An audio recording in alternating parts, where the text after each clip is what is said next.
विश्वानुदेव सवितरुदुरितान् परासु यद्भद्रं तन्नयासु। ओम भद्रं कर्णेभिः शृणुयाम देवाः भद्रं पश्येमाक्षिभिर्यजत्राः स्थिरैरङ्गैः सुष्ठुवांशुस्तनूभिः व्यसेमहि देवहितं यदायुः। वेद प्रेमियों सुधीर श्रोताओं, संप्रति हम सब ऋग्वेद के षष्ठ मंडल के 12वें सूक्त की व्याख्या में प्रवेश करने जा रहे हैं। इस सूक्त में 6 मंत्र संकलित हैं। छठा मंत्र जो है वह प्रस्ताद ज्योति नाम के छंद में निबद्ध है और शेष 5 मंत्र तिष्ठ छंद में लिखित हैं। तो अब इस सूक्त के पहले मंत्र के शीर्षक से परिचित हो लिया जाए। शीर्षक है अग्निदेव का महात्म्य। अब संबंधित मंत्र का सर्वप्रथम सस्वर पाठ हो जाए। मध्ये होता आदुरोणे बर्हिषोराळग्निस्तोदस्य रोदसी जजध्यै अजं ससोनः सहसरता वा आदुरात्सूर्यो न शोतिषा ददान। इस प्रथम मंत्र में लोकोपकारी धरा गगन दोनों को कृतार्थ करने वाले, देव शक्तियों को पुष्ट करने वाले, लोक हितकारी अग्नि देव के महात्म्य का चित्रण है। तो अग्नि देवता वास्तव में ये प्रत्यक्ष और परोक्ष दोनों रूप से अनुभूत हो सकते हैं और ये संपूर्ण रूप से लोक का कल्याण करते हैं। इसीलिए ऋषियों ने इनको बड़ा स्थान दिया है। तो जैसा हम कहते आए हैं कि ये जो अग्निदेव हैं वो द्विलोक में भी विद्यमान हैं, अंतरिक्ष में मध्यलोक में भी विद्यमान हैं विद्युत आदि के रूप में, और भूमंडल पर तो विद्यमान है ही हैं। यज्ञ वेदी में इनकी विशेष उपयोगिता है।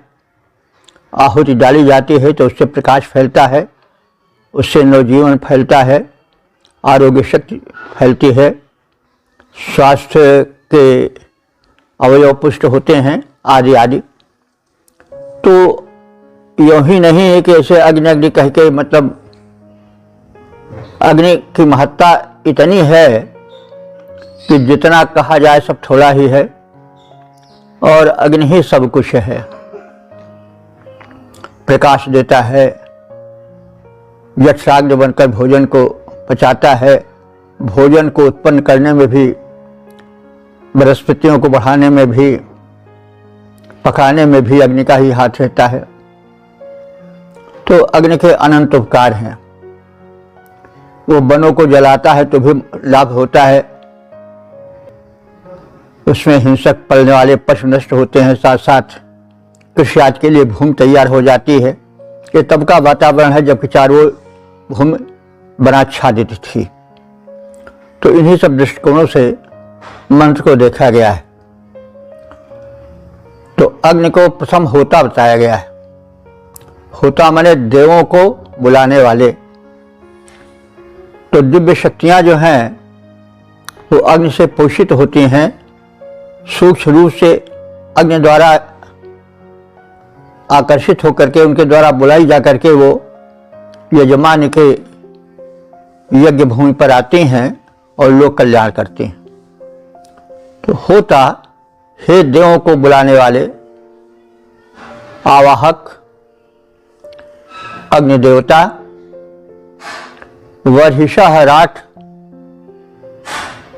तो वर्हिषः माने यज्ञ भूमि के, राठ माने स्वामी हो, राजा हो। तुम यज्ञ भूमि के राजा हो। जैसे राजा से विराजित होता है, रक्षित होता है लोक, वैसे तुम्हारे द्वारा यज्ञ भूमि और उससे संबंधित स्थानों का, यजमानों का कल्याण होता है। द्रोणे मध्य, द्रोण कहते हैं घर को। तो तुम यजमान के घर में प्रज्वलित होते हो अथवा यज्ञशाला में प्रज्वलित होते हो, तो उसके कारण रोदसी, रोदसी कहते हैं द्यावा पृथ्वी, धरा गगन, इन सब का कल्याण होता है। माने इनमें रहने वाली दिव्य शक्तियां शक्तिमती बनती हैं और मानवों के हित में लग जाती हैं। तो द्यावा पृथ्वी के देवताओं को तुम यज्ञ माने यजन करते हो, यानी भूलोक और अंतरिक्ष लोक में जो दिव्य शक्तियां हैं, देव हैं, वो तुम्हारे द्वारा पोषण पाती हैं। ऋतावा, हे अग्निदेव तुम ऋतावा हो। ऋतावा का अर्थ क्या हुआ? ऋत कहते हैं सत्य को भी, शाश्वत सत्य को भी, और ऋत कहते हैं यज्ञ को भी, क्योंकि यज्ञ भी एक शाश्वत सत्य है। यज्ञ अगर न रहे तो संसार नहीं रहेगा। यज्ञ अनवरत चल रहा है, जैसा हम समय समय पर कहते आए हैं कि शिष्य स्वयं में एक यज्ञ है। सूर्य जो है किरणों की आहुति डाल रहे हैं, पवन देवता चल करके वे भी आहुति ही डाल रहे हैं, जीवन दे रहे हैं। जल, सरिताएं, पृथ्वी सब अपने लिए नहीं वरन लोक के लिए कार्य कर रहे हैं, इसलिए सब यज्ञ कर रहे हैं। क्योंकि अपने सीमित संकुचित स्वार्थ में संसार से हटकर लोकहित में जो कार्य किया जाता है वो सब यज्ञ है। यज्ञों वही श्रेष्ठतमम कर्म। तो इस न्याय से जो अग्निदेव हैं वो रोदसी यानी द्यावा और पृथ्वी को पुष्ट करने वाले हैं, और ऋतावा हे यज्ञ को परिपूरित करने वाले अग्निदेव, यज्ञ को संपन्न करने वाले अग्निदेव। जब तुम वेदी में प्रज्वलित होते हो तो सूर्यो न, सूर्य के समान तुम्हारी ज्वाला, तुम्हारी दीप्ति चारों ओर फैलने लगती है। नौ माने समान होता है, जैसा हम समय समय पर कहते आए हैं कि संज्ञा के बाद यदि न होता है तो वैदिक व्याकरण के हिसाब से समान का अर्थ देता है। सूर्यो न माने सूर्य के समान। तो तुम जब यज्ञवेदी में प्रज्वलित होते हो तो तुम्हारी दीप्ति सूर्य के समान बड़ी उपयोगी और दीप्ति युक्त हो जाती है, प्रकाशित होती है। दूरात, दूर से तुम्हारा शोचिषा ततान, तेज जो है वो प्रकाशित हो जाता है। ऐसे सूर्यो ना, सूर्य के समान। तो दूर से ही तुम्हारा प्रज्वलित रूप यज्ञवेदी में सूर्यवत प्रकाशित होता हुआ दिखाई पड़ता है। तो देवों के आवाहक एवं यज्ञाधिपति अग्निदेव द्यावा पृथ्वी को पुष्ट करने के लिए याजकों के घर में अथवा यज्ञशाला में प्रतिष्ठित होते हैं। अपने तेज से अग्निदेव संपूर्ण जगत को उसी प्रकार आलोकित करते हैं जिस प्रकार दूर से ही सूर्यदेव संपूर्ण विश्व को प्रकाशित करते हैं। वैसे अग्निदेव यज्ञशाला में दूर रहकर भी लोग कल्याण करते हैं। देवावाहक यज्ञाधिप जो ये अग्निदेव जाने जाते, द्यावा पृथ्वी हो पुष्ट, अस्तु याजक के घर में हैं आते। सारा जग आलोकित करते निज तीव्र तेज से, ये वैसे अत्यंत दूर से सूर्यदेव भरते प्रकाश जग में जैसे।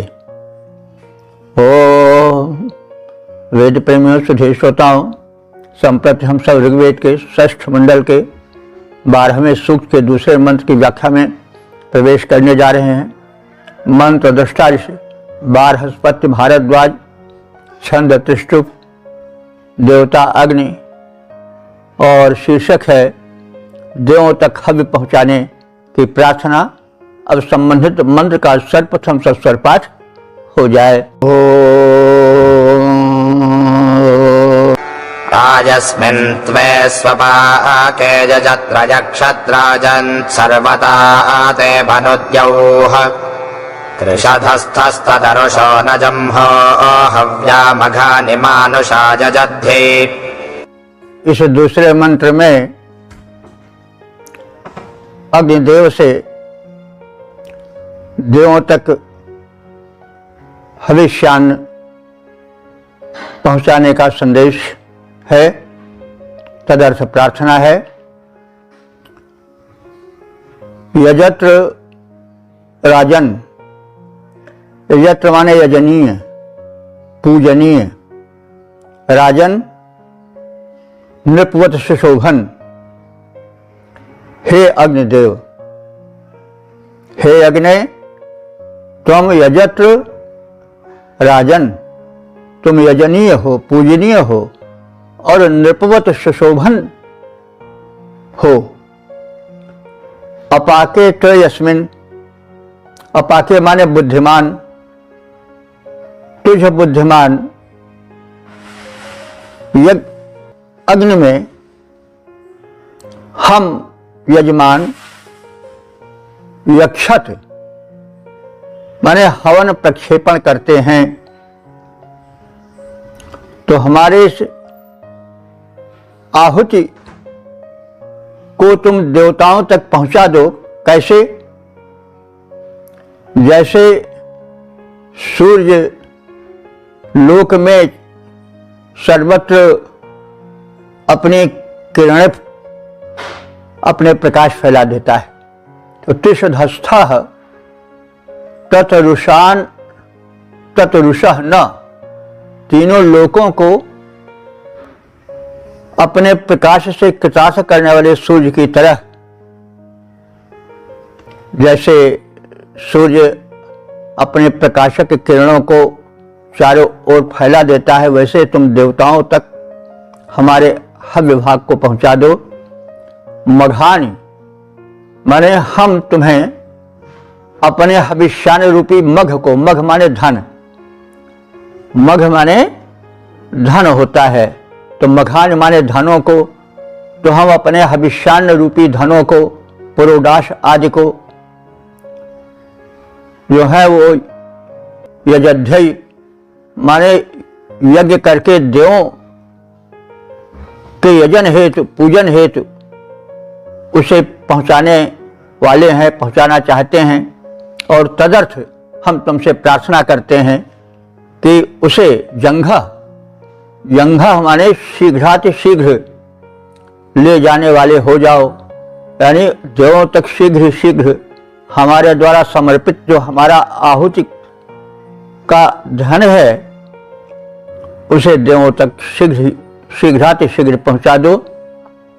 जैसे सूर्य देवता अपनी किरणों को भूमंडल पर प्रकाशित कर देते हैं, प्रकाश पहुंचा देते हैं। तो हे यजनीय, पूजनीय, दीप्तिमान अग्निदेव, जैसे सूर्य देव त्रिभुवन में प्रकाश पहुंचाते हैं, वैसे तुम हम यजमानों द्वारा प्रदत्त प्रचुर हव्यान्न धन को पूज्य देवों तक पहुंचा दो। हम सभी याजक श्रद्धा सहित हव्य समर्पित कर रहे हैं। हे अग्निदेव, श्रद्धा समेत हम हव्य समर्पित करते हैं। हे पूज्य दीपयुक्त अग्नि, अमित आदर उर्मे हम धरते हैं। हव्यान्न हमारा अर्पित है, देवों तक पहुंचाओ। वैसे भगवान सूर्य त्रिभुवन में निज आलोक पठाते हैं जैसे। ओम वेद प्रेमियों, सुधी श्रोताओं, संप्रति हम सब ऋग्वेद के षष्ठ मंडल के 12वें सूक्त के तीसरे मंत्र की व्याख्या में प्रवेश करने जा रहे हैं। मंत्र दृष्टारिष बारहस्पत्य भारद्वाज, छंद तिष्टुप, देवता अग्नि।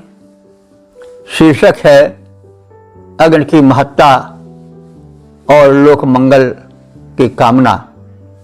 अब संबंधित मंत्र का सर्वप्रथम सस्वर पाठ हो जाए। तेजिष्ठायस्या रजर्वनेराट्तोदो अध्वन्नवृधसानो अद्योत अद्रोघानद्रविता चेतदित्मन्नमर्त्यो भर्त्र ओषधीश। इस तीसरे मंत्र में अग्निदेव के दावाग्नि बने उग्र रूप के चित्रण के साथ ही उनके शांत और लोक मंगलकारी रूप की प्रशंसा के संदर्भ में उनसे लोक रक्षण की प्रार्थना की गई है। हमारे यहाँ जो देवों की परिकल्पना है वह अहिंसक रूप में ही नहीं है, शांत और कठोर, प्रचंड और कोमल दोनों रूपों में देवों के व्यक्तित्व को प्रकट किया गया है। यह वेदों की जो विचारधारा है कि दिव्य शक्तियां प्रचंड भी हैं, शांत भी हैं, कोमल भी हैं, जो कि वास्तव में सत्य है भी। अग्नि बहुत कोमल भी है। जब आरती बनकर घृत से भरे दीप में प्रज्वलित होती है तो वह कितनी कोमल कांत कमनीय लगती है। उसकी ज्वाला वही जब भयंकर रूप धारण करती है, दावाग्नि बन जाती है वह ज्वाला, तो बड़ी प्रचंड हो जाती है, वन दहन करती है, फिर उसके वेग को कोई रोक नहीं पाता है। तो वैसे ही दिव्य शक्तियां हैं और हमारे यहाँ जो देवत्व की परिकल्पना है वो इसी रूप में है। सनातन धर्म, वैदिक धर्म यह नहीं बताता है कि शक्तिमान की शक्ति इतनी क्षमाशील है कि कुछ भी करते जाओ वो क्षमा ही करती जाएगी। यह भ्रांत धारणा है। वह शांत भी है, कठोर भी है, कोमल भी है, प्रचंड भी है, तरल भी है, सरल भी है। तो यही परिकल्पना सर्वत्र रामायण, महाभारत, पुराण आदि ग्रंथों में भी उपलब्ध होती है। तो यह भावना वेदों से ही निकलकर समग्र भारतीय वाङ्मय में प्रचलित हुई है। तो उसी रूप में अग्नि देवता को यहाँ देखा गया है कि उनकी ज्वालाएं एक ओर तो भयानक सघन वनों को जलाती हुई चली जाती हैं, दूसरी ओर बड़ी कोमल भी हैं। तो अग्निदेव के इन कोमल कठोर रूपों दोनों को प्रणाम है। वे हम सबका कल्याण करें। इसी संदर्भ में यह मंत्र कहा गया है। तो यस्य अरति, जिस अग्निदेव की अरति माने ज्वाला, तेजिष्ठा माने अत्यंत तेजस्वी है, और जो तेजस्वी ज्वाला वने राठ, वन को जलाती हुई सुशोभित होती है। वृद्धसाना जो कि निरंतर बढ़ती ही जाती है, जो ज्वाला विद्धमती है, रुकने वाली नहीं है। तो दावाग्नि संबंधित वह अग्निदेव की जिह्वा ज्वाला लपलपाती हुई बढ़ती जाती है। और ऐसे अग्निदेव तोदह माने प्रेरक, सूर्य के समान चमकते हैं। और अध्वन माने मार्गों में अंधकार से भरे पथ में प्रकाश बिखेरते चलते हैं। अद्रीघ माने द्वेष न करने वाले के समान अग्निदेव का व्यक्तित्व है। वे कारण क्रोध नहीं करते हैं। वनों को इसलिए जलाते हैं कि वे पालते हैं, आश्रय देते हैं हिंसकों को, सिंह, व्याघ्र, अजगर आदि को। तो इसलिए जो आश्रय देता है कुतत्वों को, हिंसकों को, वह भी दोषी माना जाता है। तो इसलिए अग्निदेव दंड देते हैं, जलाते हैं, उनके उस स्वरूप का भी ऋषि वंदन करता है।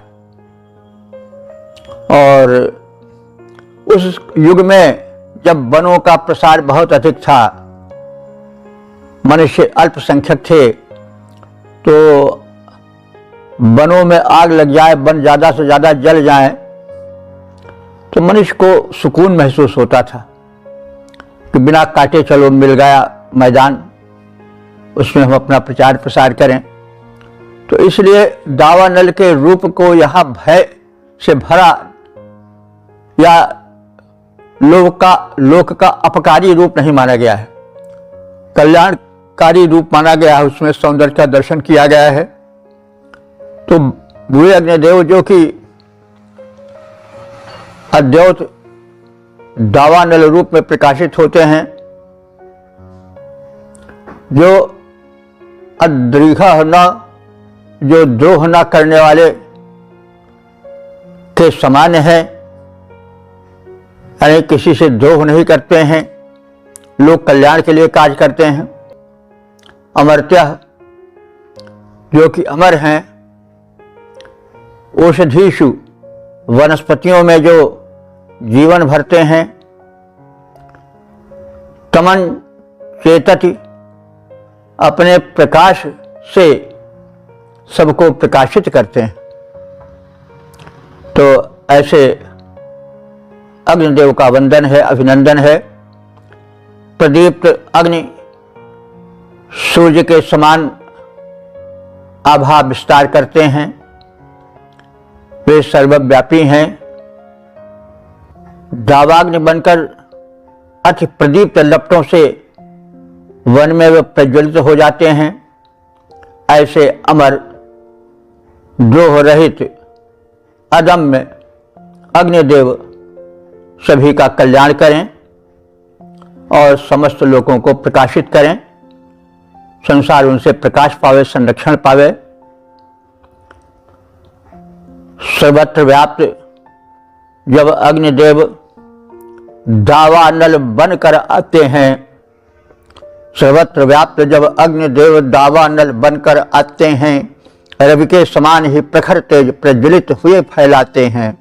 जो अमर, द्रोह से रहित तथा सबका सदैव कल्याण करें, ऐसे अदम्य पावक महान सारे जग में आलोक भरें। संसार का कोई कोना अंधकार से भरा न दिखाई दे। सर्वत्र प्रकाश का, आशा का, उत्साह का, समृद्धि का विस्तार रहे।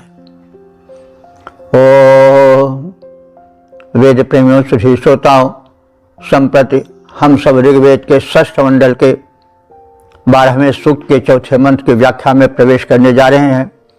मंत्र दृष्टारिस बारहस्पत्य भारद्वाज, छंद तुष्टुप, देवता अग्नि। शीर्षक है स्तुति सुनकर अग्निदेव प्रसन्न हो।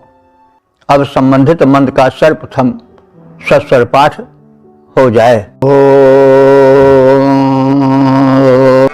सास्माकेभिरेतरेण शोषैरग्निष्टवेदम आजातवेदाः वृन्नावन्वन् कृत्वानार्भोऽस्रः पितेव रजायिजग्नैः। इस चौथे मंत्र में अग्निदेव की भक्त वत्सलता दिखाई गई है। वे भले उग्र हों, दावानल रूप में उनका असहनीय रूप प्रचंड दिखाई देता हो, लेकिन है वे भक्त वत्सल और उपासकों की आराधना सुनकर वे आने में विलंब नहीं लगाते हैं। तो ये दैवी गुण बाद के देवों में भी स्थानांतरित हुए हैं। हमारे जो अवतार हैं वो जब आराधित होते हैं तो तत्काल पहुंच जाते हैं निर्बल पीड़ित की रक्षा के लिए। तो जात वेदा अग्नि, ये जो जात वेद अग्निदेव है, जात वेद अग्नि का ही विशेषण है, नाम है, क्योंकि यह सर्वज्ञ है। जाता नाम ज्ञाता इति जात वेद, जात मात्रम वेदेति इति जात वेद। तो जो संसार के समग्र पदार्थों को, समग्र उत्पन्न वस्तुओं को जानने वाला हो, सर्वज्ञ हो, वो जात वेद है।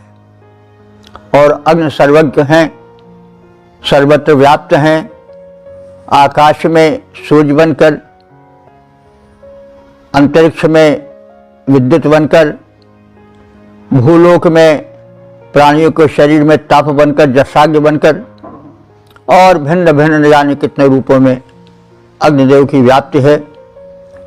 वे शीतल जल में भी हैं, वे कठोर पाषाण में भी हैं, काष्ठ में भी हैं। तो इस प्रकार से अग्नि का महात्म्य सर्वाधिक है। वे सर्वगुण संपन्न हैं। तो ऐसे अग्नि के स्तुति क्रम में ऋषि कह रहा है कि जात वेदा अग्नि, जो सर्वज्ञ अग्निदेव हैं, एतरिम, वे लोग जो घूम घूम करके, झूम झूम करके सामगान गाते हैं, उनके इस गायन को जिस चाव से सुनते हैं अग्नि देवता, उसी चाव से अस्मा के भी, हम सब लोगों के भी सुशय माने सुखकर स्तोत्रों को वे कृपापूर्वक सुनते हैं। अब साम गायकों से तुलना इसलिए की गई कि जो साम गायक होते हैं वे संगीत के विशेषज्ञ होते हैं। तो संगीत के विशेषज्ञ के द्वारा जो गायन प्रस्तुत किया जाएगा निश्चित ही वो उत्कृष्ट होगा, उत्कृष्टतम होगा। लेकिन अग्निदेव की कृपालुता को प्रदर्शित करने के क्रम में ऋषि कह रहा है कि जैसे अग्निदेव घूम घूम कर, झूम झूम कर सामगान प्रस्तुत करने वाले साम गायकों के स्तोत्रों को चाव से सुनते हैं, वैसे अस्मा के भी हमारे सुशय माने सुखकर प्रार्थना भरे स्तोत्रों को भी वे सुनते हैं।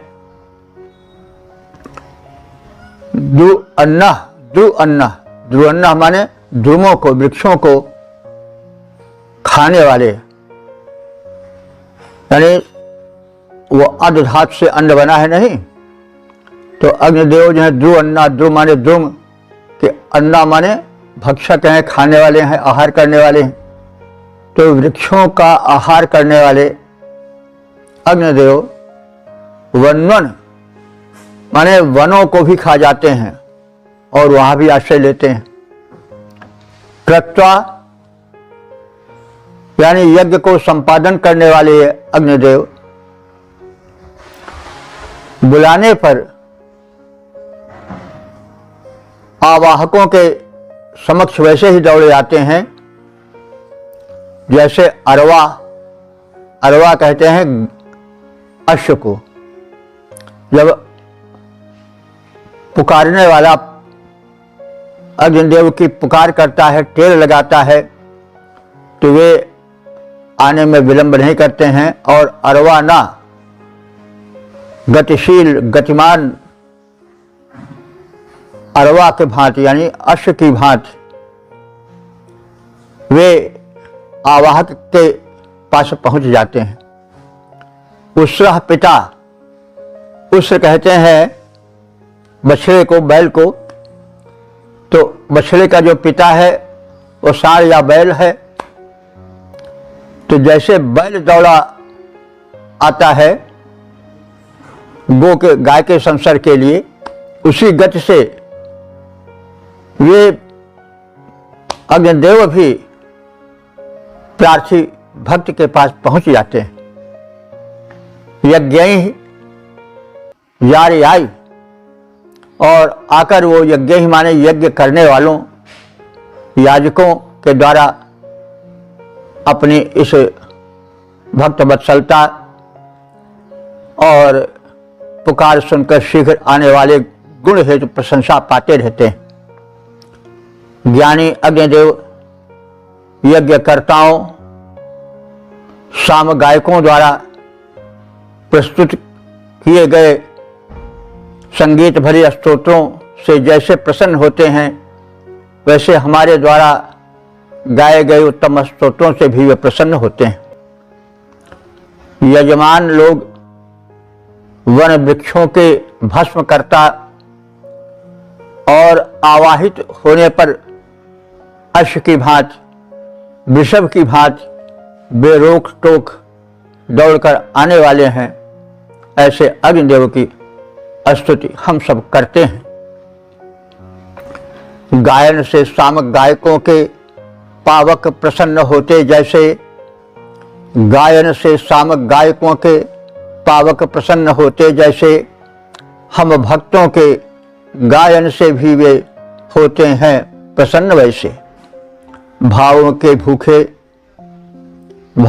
भूखे अश्व वृषभ ज्यों वे आवाहित दौड़े आते हैं, वे भले प्रबल दावाग्नि बने वन वृक्ष जलाते जाते हैं। वे भले प्रबल दावाग्नि बने वन वृक्ष जलाते जाते हैं। ओम। वेद प्रेमियों, सुधी श्रोताओं, संप्रति हम सब ऋग्वेद के षष्ठ मंडल के 12वें सूक्त के 5वें मंत्र की व्याख्या में प्रवेश करने जा रहे हैं। मंत्र दृष्टा 12 स्वत्य भारद्वाज छंद त्रिष्टुप देवता अग्नि। शीर्षक है दावानल रूपधारी अग्नि। अब संबंधित मंत्र का सस्वर पाठ हो जाए। अधस्मास्य पनयन्ति भासो वृथा यत्तक्षदनुजाति पृथ्वीम् सद्यो यस्पन्द्रो मिषितो धवीजानृणो न ताजुरति धन्वाराट। इस 5वें मंत्र में अग्निदेव के उग्र रूप की प्रार्थना है और संरक्षण हेतु आग्रह है।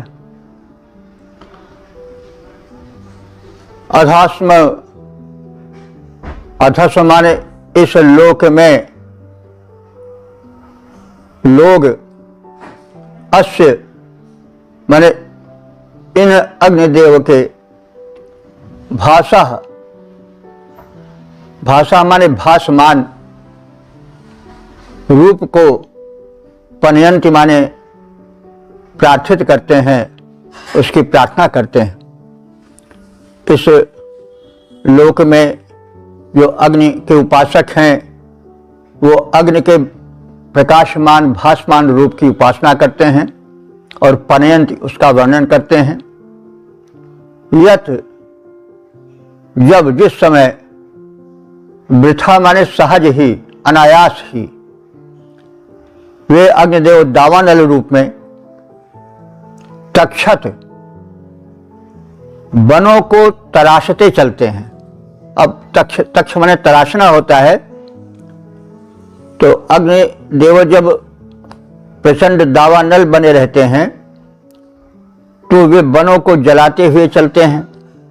ऐसा प्रतीत होता है कि कोई बढ़ई काठ को बड़े प्रचुर तीन मोटे तगड़े काष्ठ को तक्षत माने तराश रहा हो, तो उनका वो दावा नल वाला प्रारूप वनों को तराशता हुआ चलता है, यानी जलाकर उसे क्षीण करता हुआ चलता है, अल्प करता हुआ चलता है।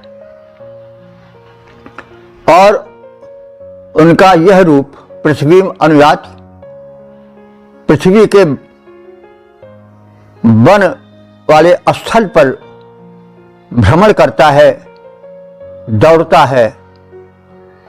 यह स्पंद्रः विशितः सद्यः धवीयान, तो यह माने जो अग्नि,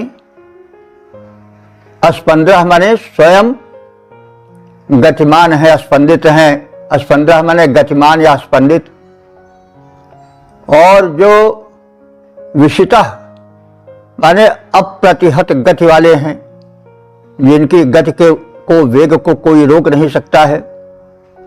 और सद्यः धवीयान, जो बड़े वेग से धावन करने वाले हैं, दौड़ने वाले हैं, यानी दावानल के रूप में जो गतिशील हैं, अप्रतिबंधित हैं, रोके नहीं जा सकते हैं, बड़े वेग से बढ़ते हुए दौड़ते हुए से दिखाई पड़ते हैं। उनका स्वरूप ऐसा लगता है कि ऋण न, जैसे ऋण हो बढ़ता जा रहा हो। तो ऋण शब्द यहां पर विचारणीय है। हम लोग तो ऋण को जानते हैं, कर्जे को, लेकिन यहां पर ऋण शब्द को क्यों किया गया प्रयोग, विचार करने योग्य है। इसकी व्युत्पत्ति होगी शब्द की कि ऋणोति गतिम करोति इत ऋण। ऋण को ऋण क्यों कहा गया? आज कहते हैं भाई कर्ज को कहते हैं कि हमको ऋण चाहिए, हम ऋण लिए हैं, तो ऋण को ऋण इसलिए कहा गया कि वह ऋणोति गतिम करोति। जब कोई ब्याज पर किसी से ऋण लेता है तो ब्याज पर ब्याज बढ़ती जाती है, फिर उसका था नहीं मिलता है, और अंत में जो ऋण लेने वाला है कर्जदार, वो कर्ज के भार से दब कर चूर हो जाता है। तो इससे मतलब है कि वैदिक युग में भी कर्ज लेने वाले परेशान हो जाते थे, क्योंकि ऋण जो है वो बड़ा गतिशील होता था, कुछ कर्ज ब्याज पर ब्याज बढ़ती जाती रही होगी। तो यहाँ पर अग्निदेव के उस वृद्ध को ऋण कहा गया है। तो अग्निदेव ऋण की भांति बढ़ते हैं।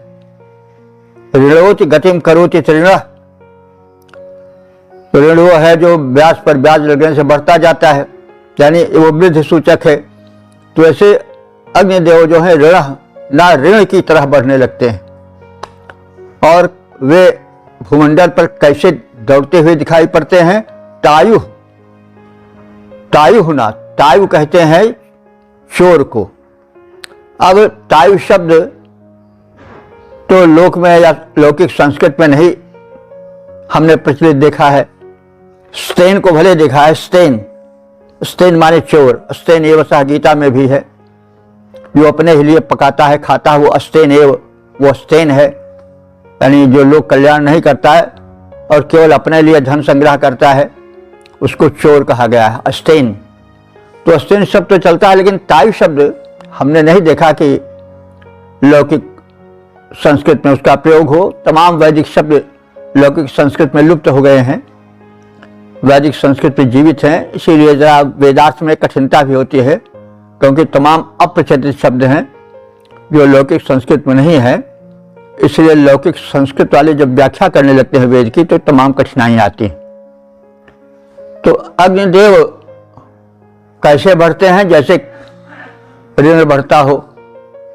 और कैसे बढ़ते हैं? वनों को जलाते हुए, जैसे तायु बढ़ता हो। तायु माने अस्तेन, चोर। तो चोर जब किसी चीज को चुरा लेता है तो बड़े वेग से भगता है। तो अग्निदेव, अब ये दृष्टांत दिया जा रहा है अग्निदेव जब दावन का रूप धारण करते हैं तो उनका वेग ऐसे होता है जैसे ऋण का वेग हो, अथवा जैसे चोर का वेग हो, जो कोई बस चुरा करके बड़ी तेजी से सरपट भगे।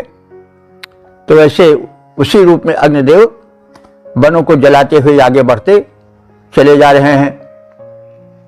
और धनराट माने ऊसर भूमि पर जहां कोई खरपतवार नहीं जमा है वहां वे बढ़ते चले जाते हैं, अथवा भूमि को तृण विहीन करते चलते हैं। और इस प्रकार से वे धनराट माने सपाट भूमि पर या ऊसर की भूमि पर विचरण करते हैं।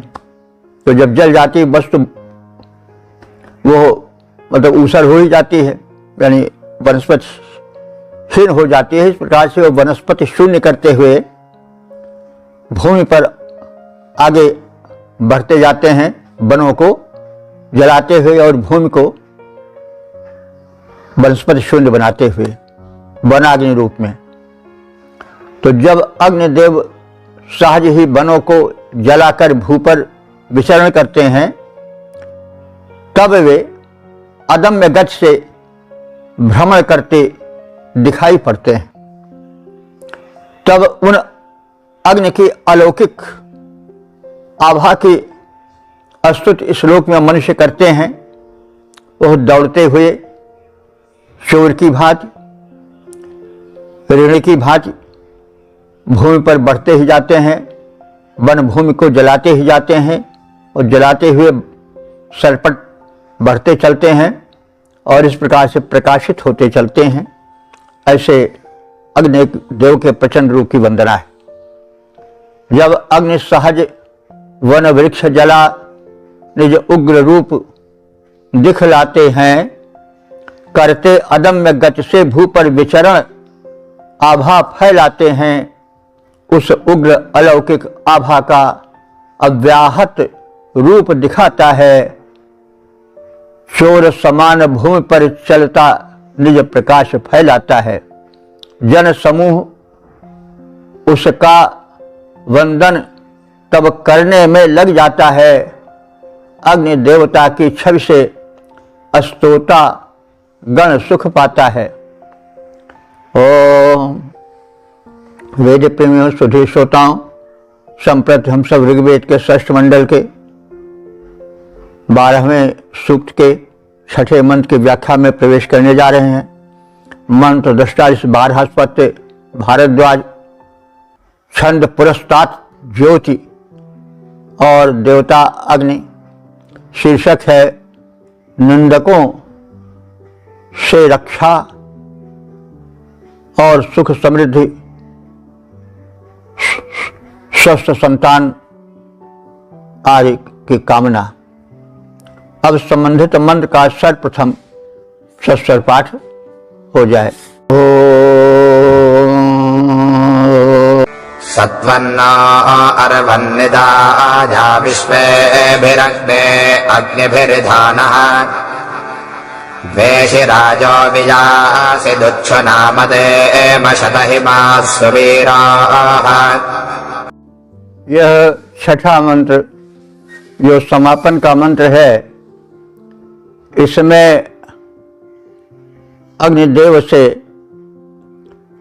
उनके अनुदानों की प्रार्थना की गई है कि वे हम उपासकों को धन धान्य दें, सुखी जीवन दें और सुखी पुत्र, स्वस्थ पुत्र और वीर पुत्रों और संतानों से संयुक्त करें और इस प्रकार से सुखी स्वस्थ पूर्ण आयु प्रदान करें।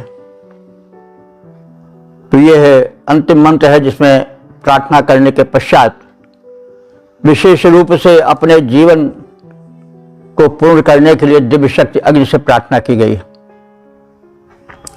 तो अग्नि तो दिव्य हैं, वे मानव को विविध रूपों में सर्वत्र घेरे हुए हैं अथवा सर्वत्र व्याप्त हैं, भिन्न भिन्न रूपों में वे हित करने वाले हैं। तो इसी संदर्भ में कहा जा रहा है कि अरवन अग्ने, अरवन वैसे घोड़े को कहते हैं और घोड़े को अरवा इसलिए कहा जाता है कि वो बड़ा गतिशील होता है। तो अरवन अग्नि माने हे अश्वतुल्य गतिशील अग्निदेव, विश्व भी अग्नि भी, विश्व भी माने संपूर्ण अग्नियों के साथ। तो अग्नि के विविध रूप है ना,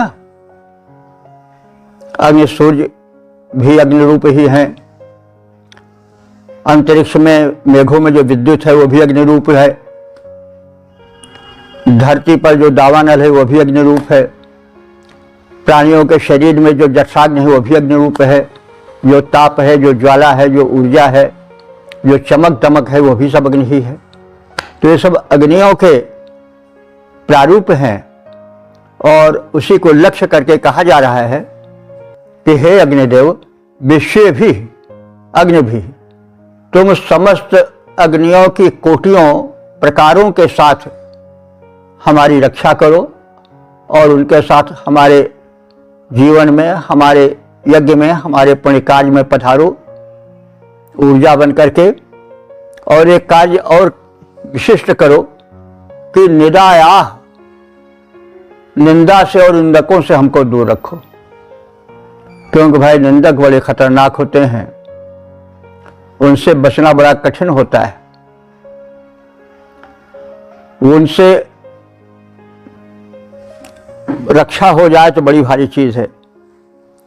क्योंकि कोई भी कार्य करो लेकिन कमी निकालने वाले निंदक कमी निकालेंगे और सारे किए कराए पर पानी फेर देंगे। तो उनका वो पर अवगुण देखें साक्षी, तुलसीदास जी में कहा है कि दूसरे के अवगुणों को दो आंखों से नहीं बल्कि हजारों आंखों से देखते हैं।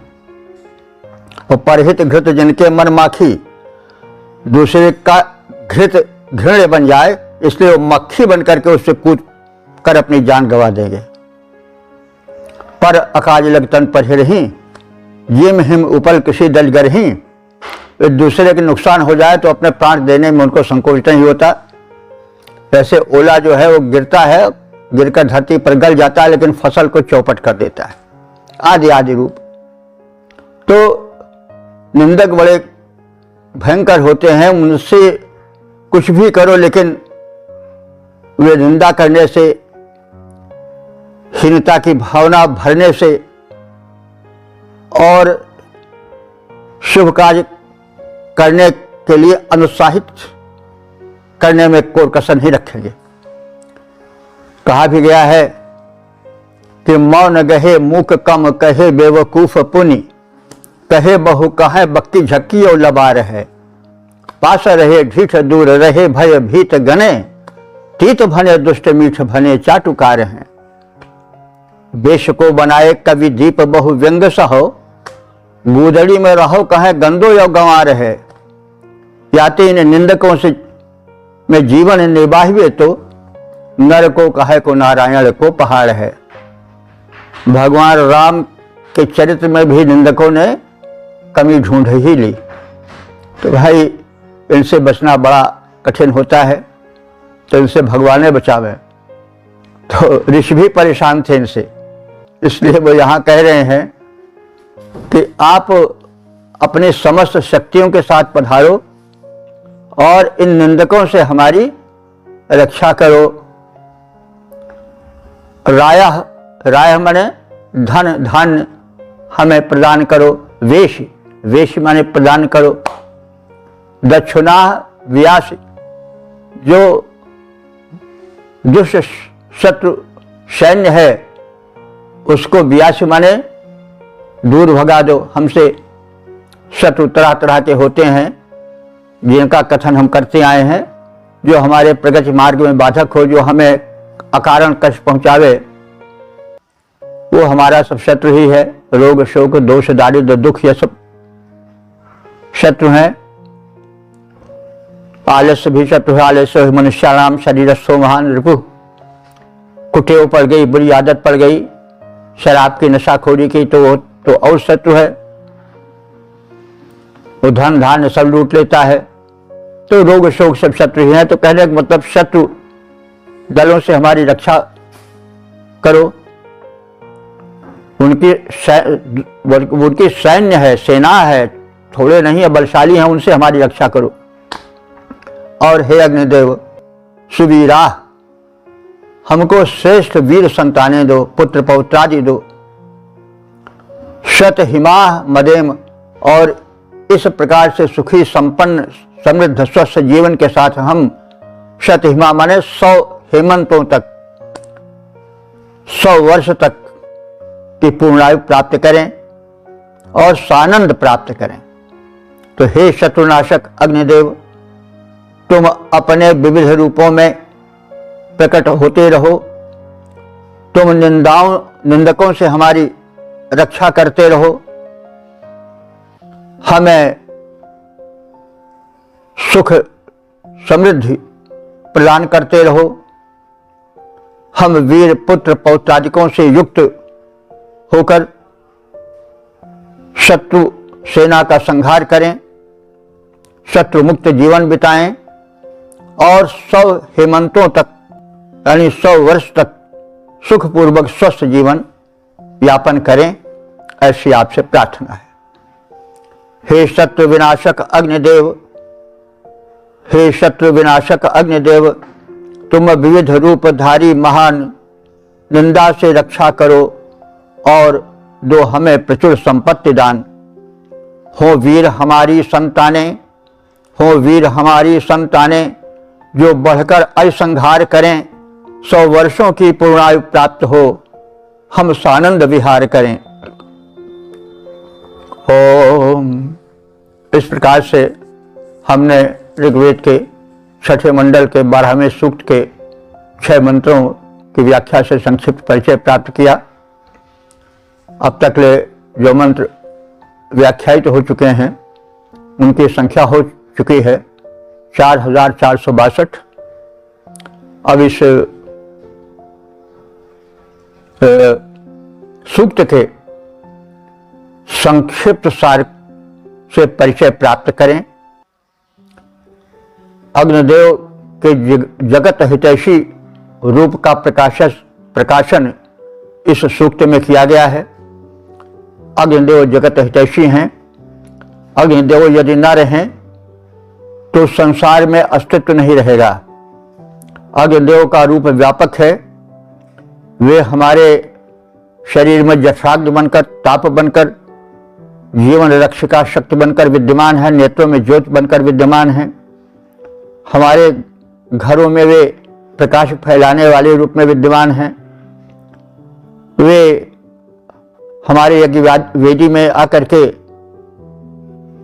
वातावरण के परिशोधन के रूप में आते हैं। वे ही वृष्टि कराते हैं, वे ही विद्युत बन जाते हैं, वही सूर्य रूप में दृश्यमान हैं। अग्निदेव के दोनों रूप हैं, प्रचंड रूप भी है और मृदु रूप भी है, कोमल रूप भी है।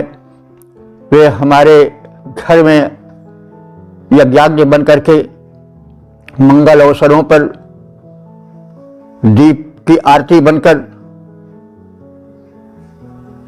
अग्नि प्रज्वलन के अवसर पर प्रयोजन की मंगल क्षणों की शोभा वृद्धि करते हैं, मंगल की वृष्टि करते हैं। उग्र रूप में भी उनका रूप दर्शनीय है।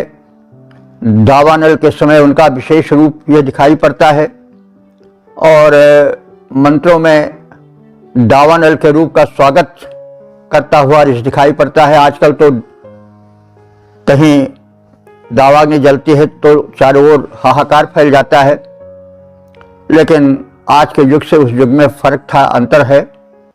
उस समय इतने वन थे कि मनुष्य उसी के मध्य में थोड़ा सा भूभाग लिए हुए पड़ा था। वन में हिंसक जंतु भरे रहते थे, जीवन में बड़ा संकट था उसके कारण। तो अग्नि तो प्रथम रक्षक रूप में उस समय भी थे। जब अग्नि को जला लिया जाता था तो हिंसक पशु नहीं आते थे, तो इसलिए उस रूप में अग्नि का बड़ा महात्म्य था। और दावाग्नि बन करके उस वन को जो कि आश्रय देता था हिंसकों को, शंख व्याघ्र सर्पादिक को, उनको नष्ट करके उनका लोक रक्षक रूप वहां देखा जाता है। और वे तमाम वन भूमि को जला करके, जिसका काटना बड़ा कठिन कार्य होता था, मैदान बना देते थे। कृषि कर्म और निवास बस्ती आज अनायास बढ़ती थी। जैसे उनका वो रूप एक रक्षक रूप था और दुष्टों का भक्षक रूप था। और यही हमारी भारतीय संस्कृति में जो उसको रूप दिया गया वो इसी आधार पर दिया गया। हमारे अवतार जो धर्म के साधारणीकरण के रूप में उत्पन्न हुए हैं, जो कि जनता से मिल जाएं, जनता के आराध्य बन जाएं, उनमें यही रूप दिखाया गया है। वे बड़े उग्र भी होते हैं, दुष्ट शक्तियों का संहार करते हैं, तो उनकी उग्रता असह्य दिखाई पड़ती है। और जब शांत हो जाते हैं तो बड़े मृदु और कोमल दिखाई देते हैं। उनकी उग्रता उस समय मृदुता में परिवर्तित हो जाती है। तो जो यह देवत्व का स्वरूप है वो बाद में अवतारों में अवतरित होता गया, संक्रमित होता गया। तो सूक्त में, मंत्रों में अग्निदेव के उग्र और शांत दोनों स्वरूप का वंदन है। उन्हें भक्त वत्सल कहा गया है। उग्र होते हुए भी आकर्षक हैं वो, और विविध रूपों में अग्निदेव का स्मरण किया गया है। और उनसे निंदकों से रक्षा करने की, दुष्टों से रक्षा करने की प्रार्थनाएं हैं। सुख समृद्धि और पुत्र पौत्रों समेत सुखी संपन्न दीर्घ जीवन की कामना है। और इस प्रकार से अग्नि के विस्तृत महात्म्य के कथन से ऋग्वेद के सूक्त भरे पड़े हैं। और सचमुच है भी, अग्नि इस लोक के आधार हैं। यदि अग्नि तत्व समाप्त हो जाए तो जीवन भी समाप्त हो जाएगा। अग्नि के अनुदान अनंत हैं, उनमें देवत्व दर्शन किया गया है। यह दर्शन बड़ा ही सुखद, पूर्ण और पुष्य और स्वस्थ जीवन दर्शन है। हम अग्नि की उपेक्षा करते हैं तभी उपेक्षित होते हैं। हम जब अपने जठराग्नि को क्षीण कर लेते हैं तो हम दुखी हो जाते हैं, रुग्ण हो जाते हैं। इसी तरह से जब हमारे जीवन का उत्साह समाप्त हो जाता है तो समझ लीजिए कि अग्नि समाप्त हो गई। अग्नि का समाप्त होना, उत्साह भी एक अग्नि है। अग्नि सर्वत्र है, जहाँ जोश है, उत्साह है, वहाँ अग्नि ही है। नया श्वास का खेल कहो यदि आग नहीं है गाने में, अगर तुम्हारे संगीत में आग लगा देने वाली भावना नहीं है, उत्साह उभार देने वाली भावना नहीं है, केवल स्वर लहरी है इधर सारे गामा वाली, तो यह पर्याप्त नहीं है। गायन होना चाहिए जो कि आग लगा दे, कहने का मतलब उत्साह जागृत कर दे कि मनुष्य अपने प्राण को किसी शुभ कार्य में तृणवत त्यागने को तैयार हो जाए।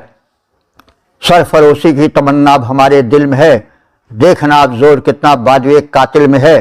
ये सब अग्नि जागने से ही तो हुआ है। वो जोश जो पैदा हुआ वही अग्नि है।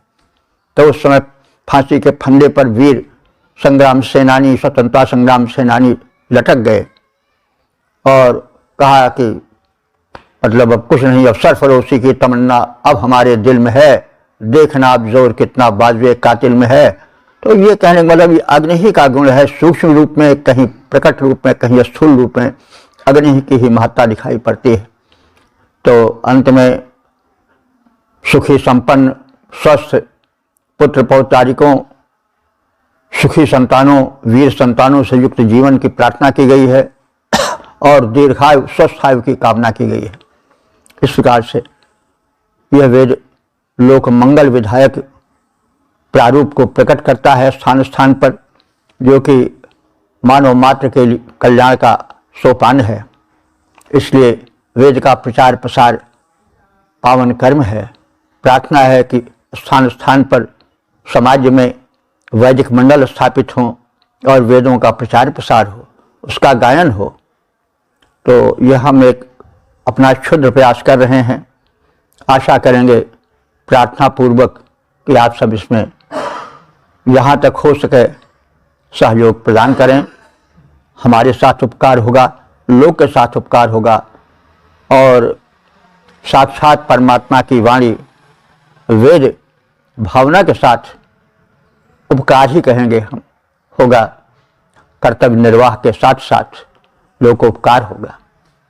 ओम सर्वे भवन्तु सुखिनः, सर्वे सन्तु निरामयाः, सर्वे भद्राणि पश्यन्तु, मा कश्चित् दुःख भाग् भवेत्।